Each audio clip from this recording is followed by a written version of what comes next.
All right, so today is chapter 2, Shloka 42, and I think we should take 42 and 43 together because they're connected. And it's a very interesting shlok. Maybe we can first try to do a padachhed, which is important, which is right there. So yam imam. So ma and I, when they come together, it becomes me, yam imam. Pushpitam. Pushpitam is flowery, that which is, self-evident, which is like a flower. Vacham pravadante avipaschita. Avipaschita is one who cannot see properly, who is not intelligent, who is foolish. Vipaschita is one who is able to see things. Sight in our Vedic tradition is one who can see is one who has the knowledge. So seeing is not just physical seeing, seeing is a part of the higher consciousness. So pravadante and avipaschitaha. Pravadante is to speak when many people speak, like we did that gacchami, gacchasi, gacchati, and then gacchati, plural of that is gacchanti. So here is pravadanti. Vadanti becomes pravadanti. Pravadanti e plus a becomes tya. So pravadantya vipaschitaha. Vedavad ratah. This is a samas. Ved, vad, three words together. Ratah is one who is involved.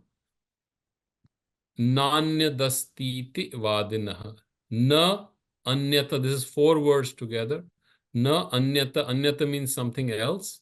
Asti is, and iti is, whenever we say iti is when you are quoting someone. So it becomes nanyadastiti vadinaha. So what does this mean? The verb in this is pravadanti. So our first, whenever we try to analyze a shlok, is to find what the verb is, pravadanti. And then how are the other nouns related to the verb? So technically in Sanskrit, according to Panini, there are only two kinds of words. One is the verb and the second is the noun. And he calls the verbs tinanti and he calls the noun supanti. So why, we will come to that. That's Panini is very complex, but he says there are only two kinds of words. One is a verb and one is a noun. Verb is action. Noun is different nouns. How are they related to the verb? That's all a sentence is. So here, if you look at it, pravadanti is the verb, and all the other nouns or supanti, he calls them, or nominatives are related to that verb. Similarly, in the second line, asti is the verb. And so all the other nominatives or karaka, they are called, they are related to the verb. So when we say pravadanti avipaschitaha, avipaschita is those who cannot see. Those who cannot see, they talk like this. That's what they say. What do they say? Pushpitam vacham, flowery words. So those who cannot see use flowery words. Imam is this. Imam, yam imam. So this kind. Those who speak flowery words like this, who cannot see clearly. And Vedavad Ratah Partha. So Partha, hey Parth, O Parth, they are totally immersed in the Veda. Not just Ved, Vedavad. Vedavad is Vedism, saying that everything is there in the Veda. Na anyat asti iti vadinaha. There is nothing else but the Veda. Na anyat. Anyat is something else. Na anyat asti. Nothing else exists. Iti vadinaha. This is what they say. So let's go to Sri Aurobindo's interpretation down there.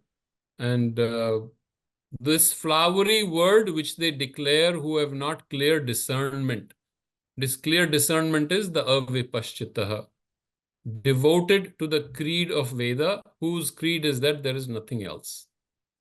Now, it looks like Sri Krishna is against the Veda. Almost he's hammering at the Veda.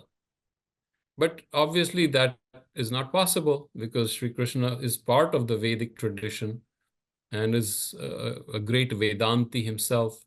So we must remember how the understanding of Veda is split into two. One was the Mimansaka or the Purva Mimamsa. Those who said that all you need to learn about the Veda is the rituals, is the shiksha, how you're going to pronounce it, how you're going to burn the fire, and you're going to invoke the gods, you're going to ask for children, you're going to ask for cows, you're going to ask for horses, you're going to ask for immortality, and next life will be blessed. That's all the Veda is, and the Devas will give you all that. The second knowledge, the second line that came out of it was Vedanta, or rather what we call the Uttara Mimamsa, after the Mimamsaks. And their focus was realizing the self within the Atman, realizing the Brahman, and ignoring the rituals, ignoring the shlokas of the Veda, going to that knowledge that comes from within, from the Atman itself. Now, both traditions, according to Swami Dayanand and Sri Aurobindo, are part of the tradition of the Veda, in which the Veda can be interpreted in three ways.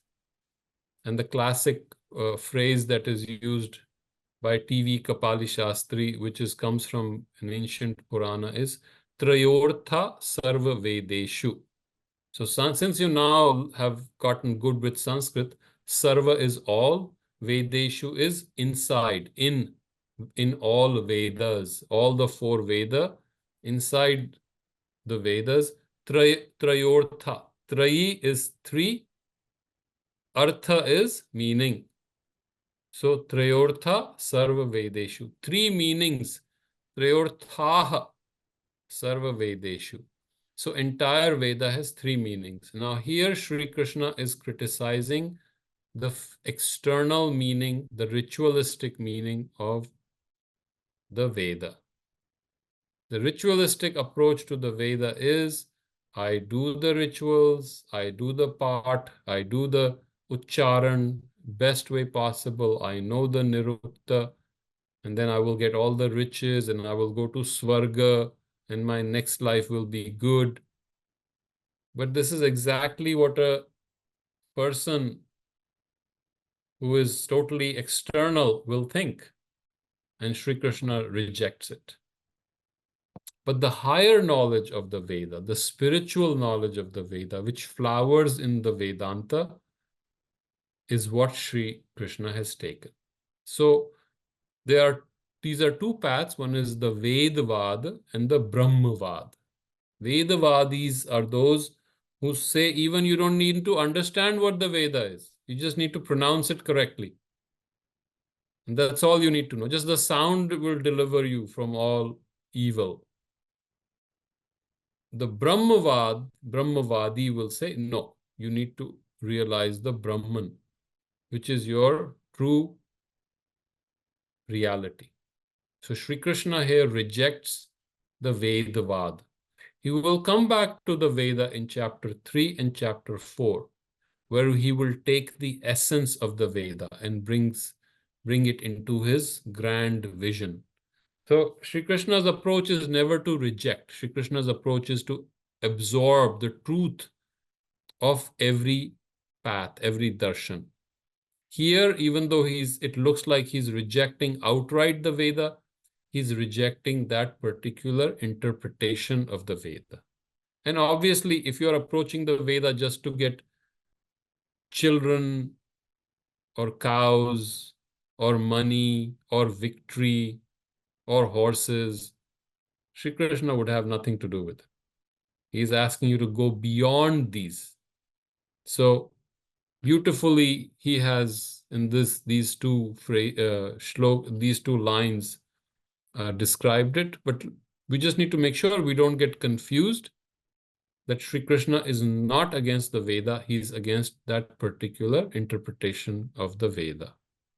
So if you read it, the rhythm will come out. Yam imam pushpitam vacham pravadantya vipaschitaha. Right? Yam imam pushpitam vacham pravadantya vipaschitaha. Vedavad rataf partha.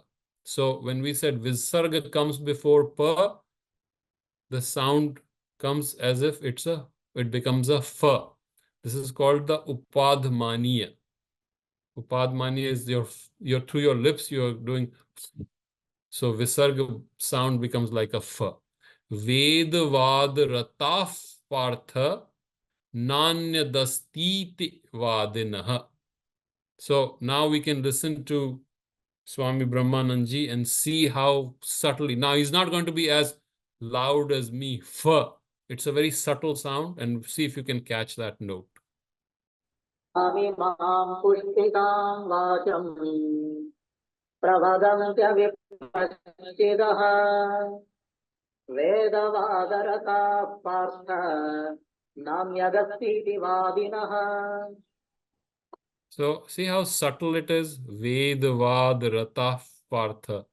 The sound of has come, but it's very subtle. Unlike me, who's giving a lot of emphasis. It's called the upadmaniya. The visarga becomes before a pa sound or a pa sound. So remember, whenever we have the beauty of Sanskrit is you're going to move from one area of speaking to the other. So visarga, it is not going to be vedavad rataha partha. You want to bring the visarga sound close to the pa. So the visarga will come from here. Vedavad ratah partha. Now if it was a ka, then ka comes deeper from here. Ka, kha, ga, gha, na. Then the visarga sound becomes a kha sound. It is called the jihva muliya, the root of the tongue. And I know, don't get stressed over the words, but then the visarga takes the sound here so that the next sound that comes ka, you're not moving too far. That is the beauty of Sanskrit. So if the visarga is followed by the pa, the lip will give the visarga sound. Vedavad ratah partha. Now let's listen to Swamiji again and see how subtle it is, unlike me who's loud and obnoxious. Amimam pushpitam vacham pravadantya vipaschitaha vedavadarata partha namyagastiti vadinaha. So just catch that subtle pa, and that ka sound will also come later, and we will talk about that. So in this, while we are following this thought process, I would like to take the next shloka also, because I think you're getting good at Sanskrit and even the pronunciation. So we might as well finish the next shloka too, which is related to this. Yes, okay. There it is. So, kamatmanah svarga paraha. The paraha, the visarga disappears before the ja, and that's another part of the sandhi. Now, when you say kamatmanah svarga paraha, what will the visarga sound turn to? It becomes a s sound. Kamatmanas svarga para. Janma karma phala pradam. So see how the beauty of it is. The visarg gives you the sound that will easily move into the sa sound of swarga. So kamat manas swarga paraha janma karma phala pradam. Phala, there will be a la will be have pressure because pra is a half sound pa. So janma karma phala pradam. Kriya Vishesha Bahulam Bhogaishvarya Gatim Prati. So that is just for the sound. So here, this is related to the previous shloka, that the avipashchita, those who cannot see, those who do not see clearly, their soul, their atman, is caught in kama, in desire. And swarga paraha, they are looking to go into swarga. That's all their focus is. I'm going to go to swarga. So their soul is deluded by kama, kamatmanaha, swarga paraha, they want to go to swarga. Janma karma phala pradam. So janma, their birth, will come out of the karma they do. And what is the karma they do? They will do the rituals, they will do the yajna, and out of that they will get a good birth. Now, as you know, Sri Krishna is against all this. He rejects all this. Kriya Vishesha Bahulam. What is this Kriya Vishesha? Kriya Vishesha is all the rituals, special things that you do, special works. So those who focus on these unlimited special rituals, and their only focus is what? Bhoga or Aishwarya. Bhoga is what? Enjoyment, and Aishwarya is being a lord, being a controller of other things. These are two things that Sri Krishna rejects. One is bhoga and the other one is Aishwarya. Especially bhoga and Aishwarya, which are related to desire. Sri Krishna will talk later about having bhoga without desire, enjoying without attachment. But here, bhog Aishwarya, gatim. Gatim is towards, directed towards. As you know, gati is speed. Gatim prati. Prati is towards. So those who are deluded, those who do not see clearly, they speak in a flowery tongue, and they're only focused in the Vedavad, and nothing else exists for them. That is the first shloka. And they are totally caught up in desire. They're deluded. Their soul, Atman, is deluded in Kama. They're only wanting to go to Svarga. And their whole focus is to how to get a new life, because you have done as the fruit of your karma, which karma to them means rituals. And this is a big confusion that happens. So we need to understand what their karma is and what Sri Krishna's karma is. And then Kriya Vishesha Bahulam. They have all these rituals which are only focused towards Bhoga and Aishwarya. Fulfilling your desire and controlling others. That's all. So Sri Krishna has rejected these completely. So let's see if we can get to the pronunciation of it. Kamat manas swarg para ha janma karma phala pradam kriya vishesha bahulam bhogaishwarya gatim prati. Now, if we want to hear a more beautiful rendering, then let's go to Brahmanandji, who will very sweetly say this for us. कामात्मानस्वर्गपराः जन्म कर्म फलप्रदा क्रिया विशेष बहुलाम् भोगैश्वर्य गतिं प्रति.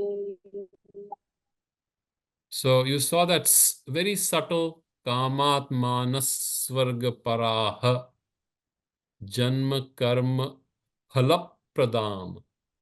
Phala, la is carrying the weight because it's a little longer. Its duration is longer. So I think we can read Sri Aurobindo's rendering on this if you have that in your other, yes, there it is. Those who have souls of desire and seekers of paradise. Oh, you've brought both, I guess, together in this. Okay. Those who have souls of desire and seekers of paradise, they declare this flowery word. I cannot read the other two words, which are the fruits of the works of birth, which is multifarious with specialties of rights, which is directed towards enjoyment and lordship as its goal. I'm making up words because I can't see the last words of first and second line. But I think that's what he said. So here Sri Krishna has rejected even the external part of the Veda. Now, Sri Aurobindo brings out something very beautiful in this. And so see, if you go back, there are two things that Sri Krishna deals with, Sankhya and Karma. And Arjuna says, if you understand, if you have wisdom in Sankhya, you move away from this world, you give up the world. And Sankhya is focused towards what? The Purusha. Now let's take another division, Vedavad and Brahmavad.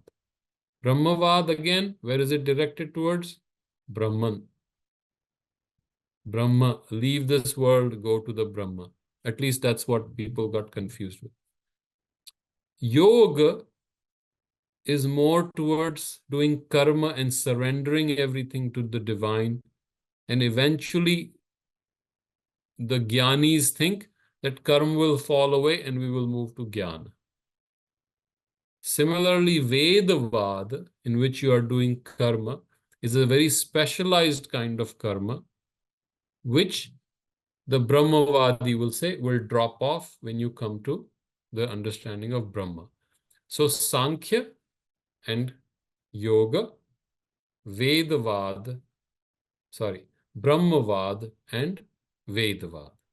So Sankhya and Vedanta or Brahmavad are focused towards that which is beyond the world, the Purusha, the Atman. Karma and Yoga or Vedavad are focused on karma here.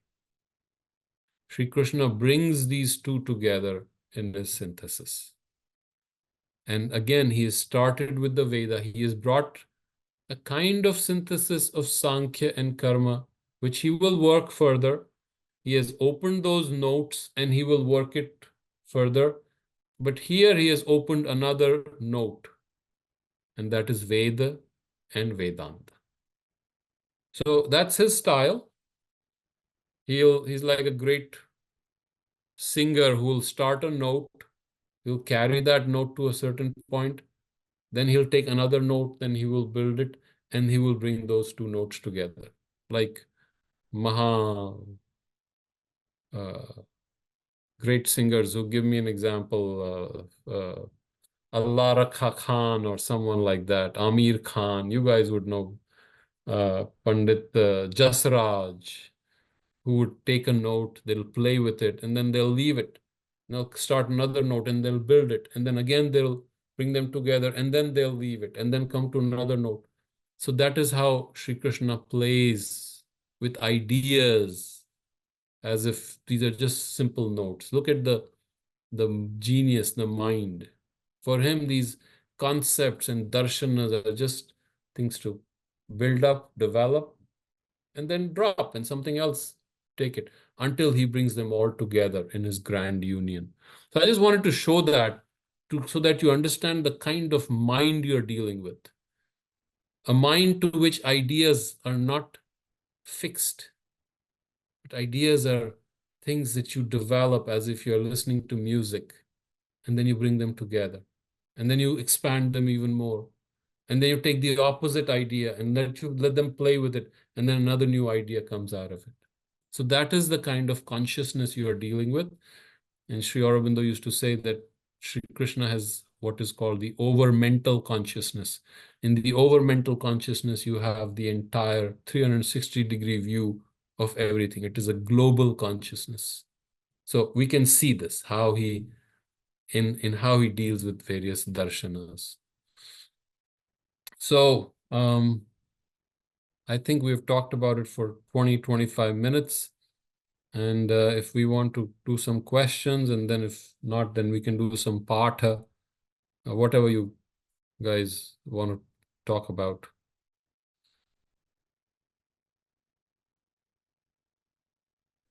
I have a question. Yes, sir. It's something that's going on since this week, so it's not to do with what we discussed today. Is that okay? Yeah, yeah. Okay. So we spoke of Sankhya, mind, Buddhi. Um, I just wanted to distinguish, to clarify, is Buddhi just the evolved mind, or is mind is different, Buddhi is different? So traditional Sankhya separates them. Okay. The traditional Sankhya says there are two original principles, Purusha and Prakriti, Yeah, the Tattva. correct. Prakriti, the first principle that comes out of Prakriti is the Buddhi or the Mahat. Buddhi is closest to the Purusha because it has all the intelligence. Then Prakriti creates other tattvas, which is the sense of aham or the sense of I, mind, which is the thinking, putting things together, jumping around, and then the other, the indriya, jnanendriya, the karmendriya, and then the tanumatra, and then the bhuta. This is how the traditional Sankhya teaching is. Now, if you go to Sri Aurobindo, or if you go to the ancient Vedic creation hymns, that consciousness of Paramatma or Prajapati covers itself and becomes the dark sea, the unconscient, the nescient sea.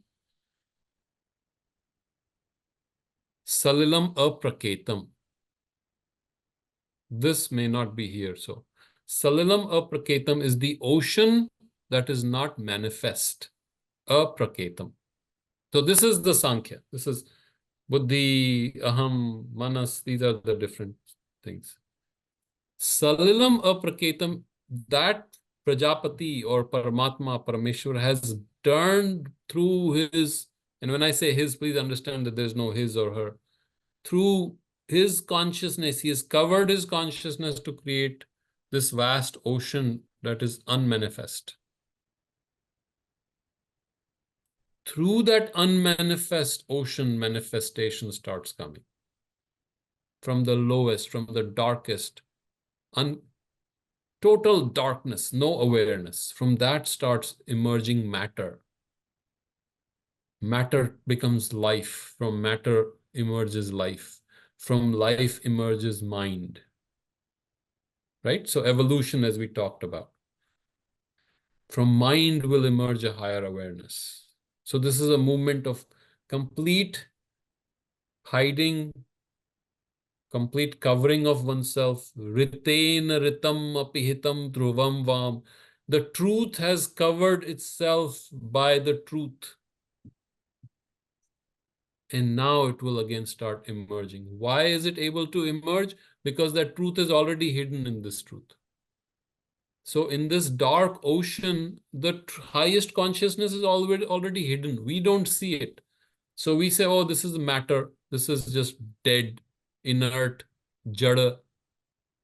But the true Vedanti will say, no, even this matter is Brahman.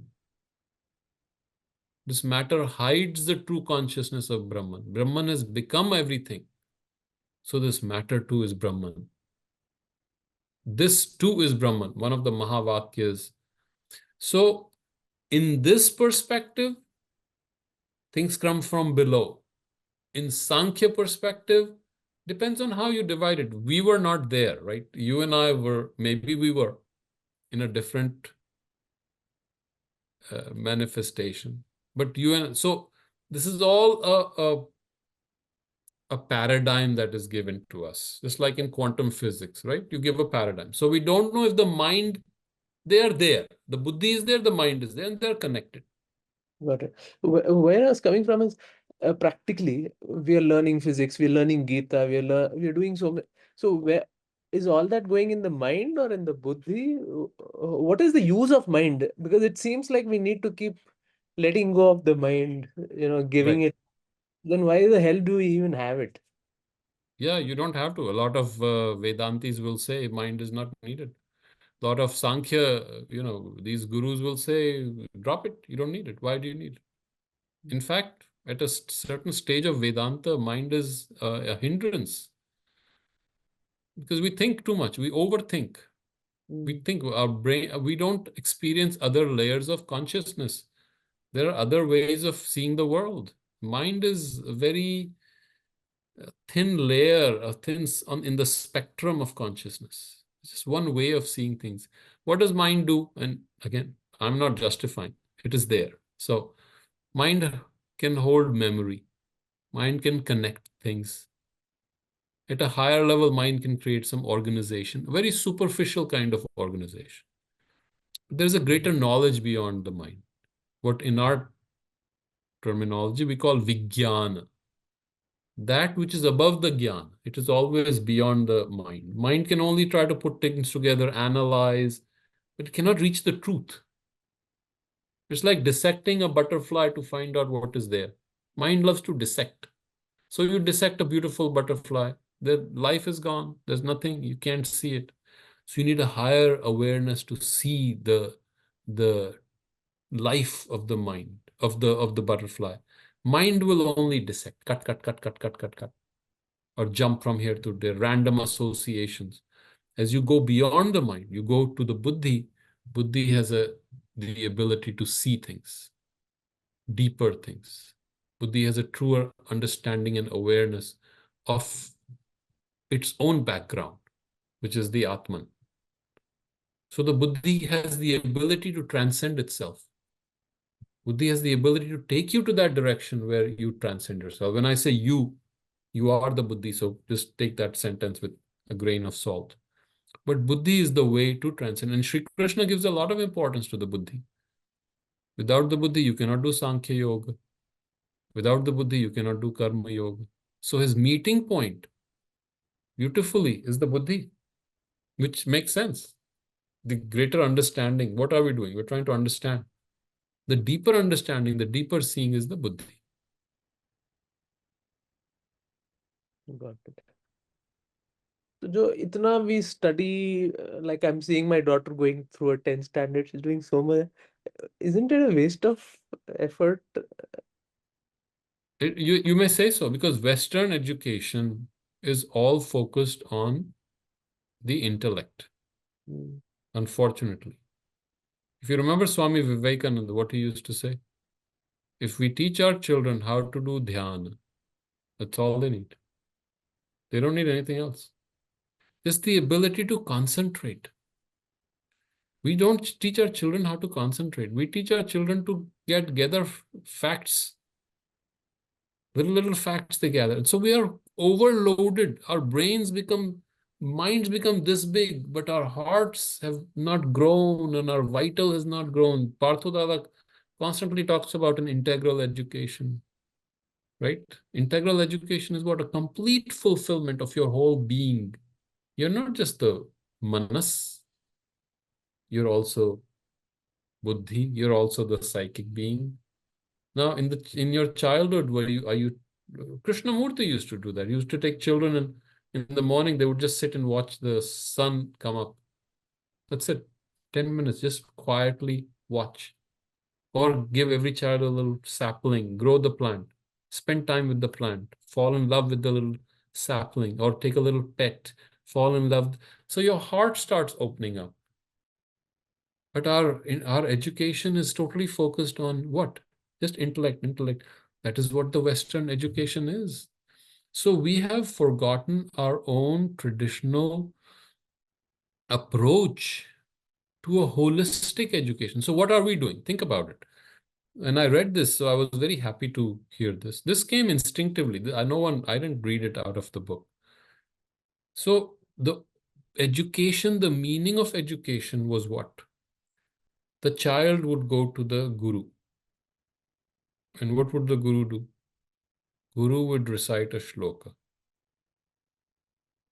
The child would listen to it very carefully. And then the child would recite it after the guru. Now, reciting is what? It is not just the words. It is the consciousness of the guru that he's giving you. He's putting all his chitta shakti in that shloka. And he's giving it to the student. Now the student listens very carefully. Shravana. Listen, deep listening. Now he's going to repeat it. Pathan, vachan. Now he's going to remember it. Smaran. And that's it. Now what happened? You opened up his other senses, his listening. He's just listening. He's absorbing the Guru. He's listening. He's repeating his vocal cords, his development. Now he's trying to memorize it. Forget memorizing the meaning, just perceiving, learning to perceive. We have lost that. The oral tradition, just the baby listens to the mother. What is the baby? Doesn't come with an intellect. Baby's listening, listening, listening. That's how we all grew up. Baby starts speaking, speaking, speaking. That's how the Guru is your mother too. It was the second birth, right? So the Guru is giving you the sound with the energy, with the consciousness. You are listening, listening until the words start resounding. And if it's the mantra, then it starts changing your mind, your consciousness. It keeps recurring. Now slowly you start saying, okay, what does it mean? Then you move into that journey.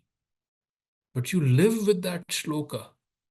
That shloka becomes you. There's no separation. It's a very different approach to learning.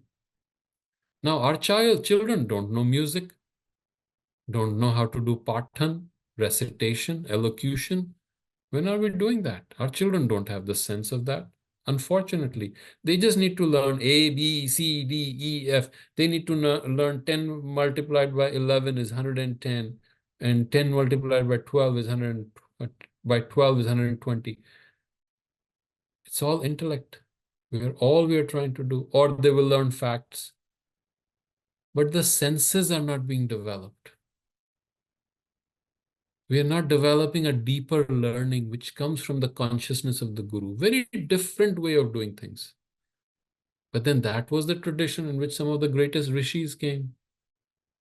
So what we are trying to do is, hopefully, you're not interested in just the meaning of it. And I think, and I was very happy when I learned, just learning how to enunciate, giving you the tools, rather than giving you a fish every day, you giving the tools to fish yourself, right? As that's what true education is. Now you can read the Gita anytime you want. You can listen to the great reciters. You can go into the meaning yourself. You become self-reliant. And that's the goal. Because you have been prepared, you have been given the tools of a different kind, you can learn. The sound will become a part of you. Or sensory development. Now, if you start understanding, a different kind of wisdom will come. The buddhi will start awakening. Subtle seeing, sukshma vichara. We are not able to think. Why are we not able to think? Because we are gathering facts. We think thinking is gathering facts, or what the teacher says, okay, this is it, then you remember it. No, subtle thinking is to be able to see and separate things. That we have not developed. It takes, now at this age, we are reading the Gita and looking at different darshanas and how Sri Krishna is playing with these ideas. We should have been studying this at age 5 and 6. So you're right. We are creating babus out of our generations, which is exactly the goal. Macaulay's goal was to turn us into babus for the British. Lord Macaulay, who created the education system, he destroyed the Indian education system. So I'm glad you asked this question.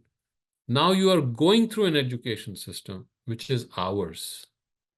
That is the difference between a Western education system and the Indian education system. Very different. And when you read Parthadada's book on integral education, you even deeper. Mother's system of education was develop this, the psychic, the bhava, the feeling, the deeper shraddha, right? That connection with the world. That if we can open our children to that, then we will transform the world. So yeah, that's exactly a big, big difference. Maybe intelligence versus wisdom, like something like that.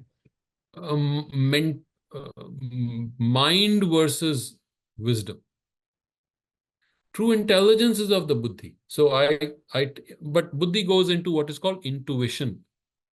So intuition does not need facts to reach an understanding. Right? Remember Einstein?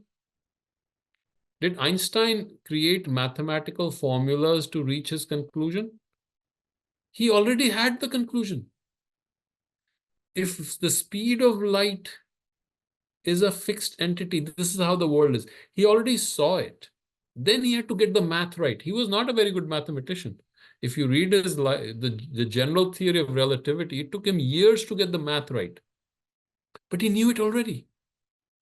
Just the same way we know it already.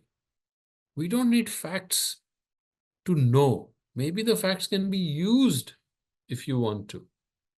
Right now, facts rule us instead of us ruling facts. And when I say facts, facts are not the truth. Buddhi takes you to the truth, that which can never be changed, that which is always eternal, the Sat, right? The truth. We look at Tathya, look at little facts and think they are the truth. Tathya is relative. Facts are relative. The mind deals with Tathya, with facts. But if we can move to intelligence and then to intuition, intuition is when you know. You already know. There's nothing I'm telling you that you don't know already. My only job is to take away all that has covered up your knowing. So if we can reach that point, then that is Vijnana. So mind goes to intelligence, intelligence goes to intuition. And Sri Aurobindo has beautifully given those lines of layers of awareness, right? He talks about the matter, then the vital or the prana, then the manas, the mental activities, then above it, the higher mind. Then above it, he talks about what is that? The luminous mind. And then he talks about the intuitive mind. Then above he takes to the overmind and then the supermind. So these are layers of consciousness. Right now, we are unfortunately, we develop only the mental layer. We need an education system that develops the higher levels of, it's like developing muscles. No, you go to the gym, you have to develop those muscles, those ways of approaching life or the psychic. And that we have to develop. Hopefully, as new education systems come, or as you all start absorbing it and understanding it, hopefully by you living and practicing it, that will spread. Who knows? So the divine has mysterious ways. Dr. P. Gaurav has a question on the chat. What does Bahulam mean? Bahulam is multiple. Bahul. Bahul is too much. Bahu is many, right? So Bahulam. So what was the word? Kriya Vishesha Bahulam. Many rituals. Kriya Vishesh. Special Kriya. Kriya, special activities. Kriya, specialized activities. Bahulam. So if you go to start studying the Veda, 10, 15 years is spent, and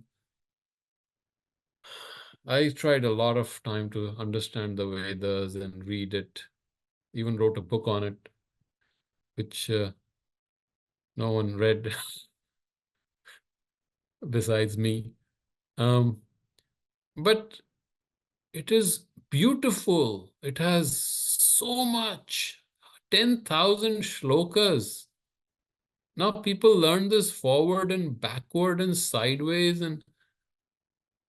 but doesn't change the consciousness until you go to a deeper level. And Sri Krishna, that's what he wants to take you to.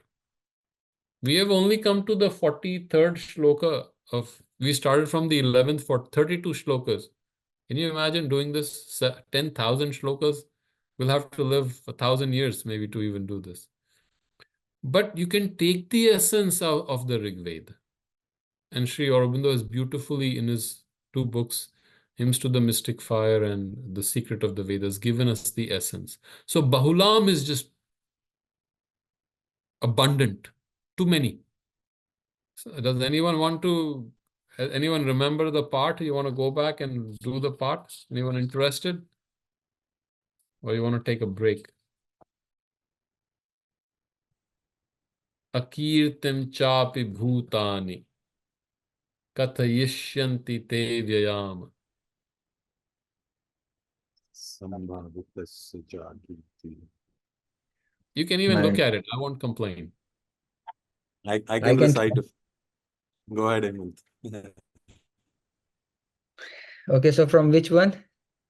34th. 34th it was, right? Just do one. Okay. Let's see. Let's see if you remember the Yeah. part. Yeah. Akirtim chapi bhutani kathayishyanti te vyayam sambhavitasya cha kirtihi marnadatirichyate. Wonderful. So now you have the rhythm. Now Anushtup, this is the Anushtup. Anushtup is also the Ramayana. Ramayana is actually where Anushtup really got established in classical Sanskrit. Anushtup is there even in the Veda. Veda has 7 key chandas. Gayatri, and then there are whole 7, but Anushtupa and Trishtupa are part of it. So Maharshi Valmiki took this Anushtupa and turned it into the most common shloka of Sanskrit. So now if you learn how to read this, you'll be able to read the Ramayana, not Ramcharitmanas, Ramayana without too much help, because now you know the rhythm. And the entire Mahabharata, most of the Mahabharata is in the Anushtup. So makes the shloka very easy now. The sound, if you keep doing this, it'll become natural to you. So very good. You want to do the next one too then? You're doing so well, so maybe go to the next shloka, Hemant. Yeah. The next one. So I Yeah. tried, like I remembered I was in flight from 21 to 40. So while doing that. Okay. So next one was Bhayadranadu Mansyante tvam Yeah. maharatha. भयाद्रणादुपरतं मन्स्यन्ते त्वां महारथाः येषां च त्वं बहुमतः भूत्वा यास्यसि लाघवम्. Wonderful. You got the rhythm. You got the ring of the meter. So wonderful. So I don't have anything else. If you don't have any questions, today Swamiji is not here, I presume. No, yes. He's in transit. Okay. Very good. I think we're coming along, and I think someday I will let one of you take over the shloka and do the analysis, and that would be fun. And I'll sit back and let you do the analysis. But that will be the next step.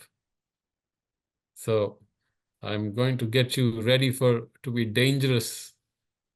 You will start doing this yourself. You'll start breaking the sandhi yourself. It's okay to make mistakes.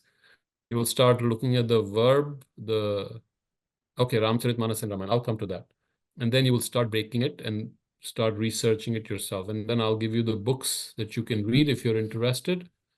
And we'll do one shlok at a time. So does anyone want to do a shlok next time? Any victims? I'll give you the books to read, and I'll give you what to read, and then you will come up and you will talk about the shloka. It's okay. That's how you're going to get good at it. No, not yet. All right. Maybe another couple of weeks, few weeks, you will. So what is the difference? Why is it that I can talk about it and you can't? What's the difference? There's no difference. You can do it. How are you going to explain it to your neighbor who comes to you and says, Your neighbor has come to you and says, this shloka, all right, that's a good challenge. 2.42 has no meaning. It is the wrong shloka. I don't even understand it. Jiten, how would you explain it? Let's see you explain it. You want me to explain it right now? I don't even know what is 2. It's the one we did We today? just did it today. Okay. So it's the flowery language that people use. Eh, they think that it is only that the Vedavad is what it is and there's nothing else. And these are people who are unable to see. So That's right. that's That's what- right. So now you start practicing, because now you're going to start practicing how to elaborate on it yourself. And this will be your knowledge. These will be your words. Yeah. And as you start pulling it out, you start using those neurons. We talked about the manas and the buddhi. Now you start pulling the buddhi in. We're going to jog your buddhi instead of just your memory. We're going to start using it. So then you start coming up with the insights. You start questioning it. And it's all hesitation. That's all it is. Mastering Sanskrit and mastering our, I'm going to just say Gita, maybe not even the Shrutis. It's all psychological. That's all it is. You have the knowledge. Each of you has the knowledge already. It's all the hesitation that has to go. So we will work on the hesitation. Next time, any one of you can be asked to talk about the shlokas, and we need to do that. Each of us need to start explaining it in our own words to bring out the understanding that we have. And that is how you're going to sharpen that knife. You do it 100 times, and I guarantee you, after the 100th time, it'll become natural to you. So we talked about the Indian tradition of knowledge. You will have to pull that knowledge out of yourself.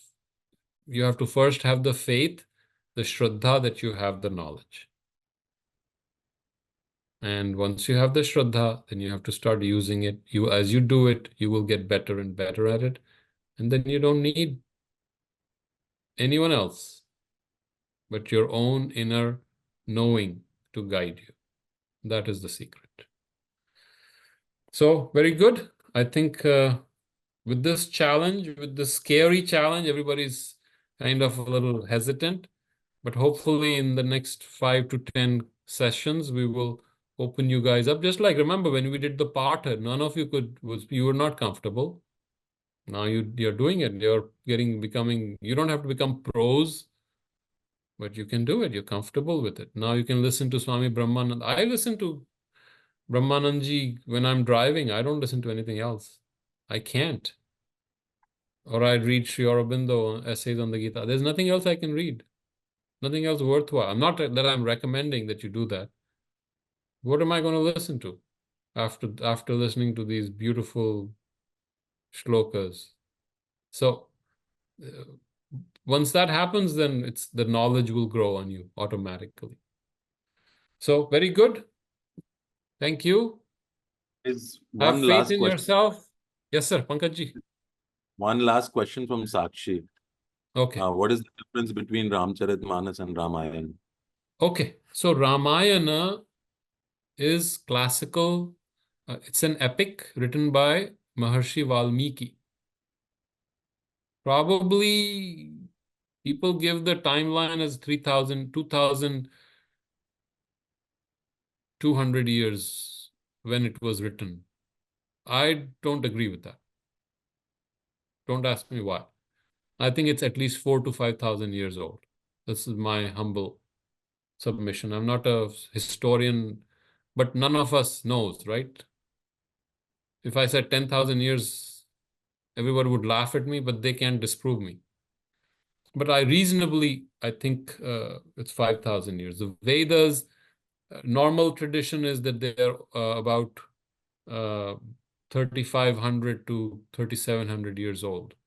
I think that is wrong too. That's a Western imposition, Western approach, I think the Vedas are 6,000, 7,000 years old, at least 6,000. And if someday we want to talk about it, I'll be happy to, direct you to the research and all that has been done. Ramacharitmanas was written by Tulsidas ji, I think the 16th century. And it was written, I believe, in Awadhi. I think. You can correct me if I'm wrong, but you can check on it. And it's a beautiful epic.